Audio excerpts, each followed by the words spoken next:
വാഹന രജിസ്ട്രേഷൻ വഴി നികുതി വെട്ടിച്ചെന്ന കേസ് റദ്ദാക്കാനാവില്ലെന്ന കോടതി വിധിയിൽ പ്രതികരിച്ച് നടനും തൃശൂരിലെ NDA സ്ഥാനാർത്ഥിയുമായ സുരേഷ് ഗോപി രംഗത്തെത്തി. കേസുമായി അങ്ങേയറ്റം വരെ പോകുമെന്നും പോരാട്ടം തന്നെയാണിതെന്നും അദ്ദേഹം പറയുകയും ചെയ്തു. കേസ് തെരഞ്ഞെടുപ്പിനെ ബാധിക്കുമോ എന്ന മാധ്യമപ്രവർത്തകരുടെ ചോദ്യത്തിന് എന്തിന് ബാധിക്കണം എന്നായിരുന്നു അദ്ദേഹത്തിന്റെ മറുപടി.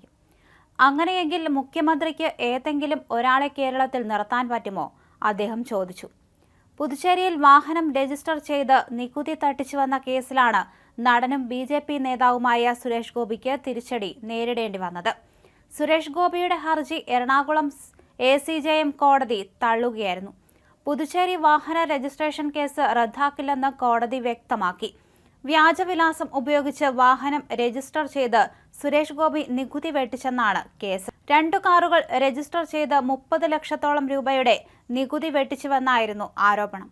പുതുച്ചേരിയിലെ കൃഷിയിടത്തിന്റെ വിലാസത്തിലാണ് കാറുകൾ രജിസ്റ്റർ ചെയ്തതെന്നായിരുന്നു ക്രൈംബ്രാഞ്ചിന് സുരേഷ് ഗോപി നൽകിയ മൊഴി. എന്നാൽ ആ വിലാസത്തിൽ ഭൂമിയില്ലെന്നാണ് അന്വേഷണത്തിൽ കണ്ടെത്തിയത്. വിഷയം തെരഞ്ഞെടുപ്പിൽ ചർച്ചയാക്കുകയാണ് സർക്കാർ ഉദ്ദേശം. പറയാൻ ഒരുപാട് കാര്യങ്ങളുണ്ട്. എന്നാൽ ഉത്തരവാദിത്തമുള്ള പൗരൻ എന്ന നിലയ്ക്ക് ഒന്നും പറയുവാനില്ലെന്നും സുരേഷ് ഗോപി വ്യക്തമാക്കി. നികുതി വെട്ടിപ്പിനുള്ള ശ്രമം നടന്നിട്ടില്ല എന്ന വാദത്തിൽ ഉറച്ചു നിൽക്കുകയാണോ എന്ന ചോദ്യത്തിന് താൻ അതുപോലും പറയാൻ പാടില്ലെന്നും കോടതി പറയുമെന്നായിരുന്നു അദ്ദേഹത്തിന്റെ പ്രതികരണം.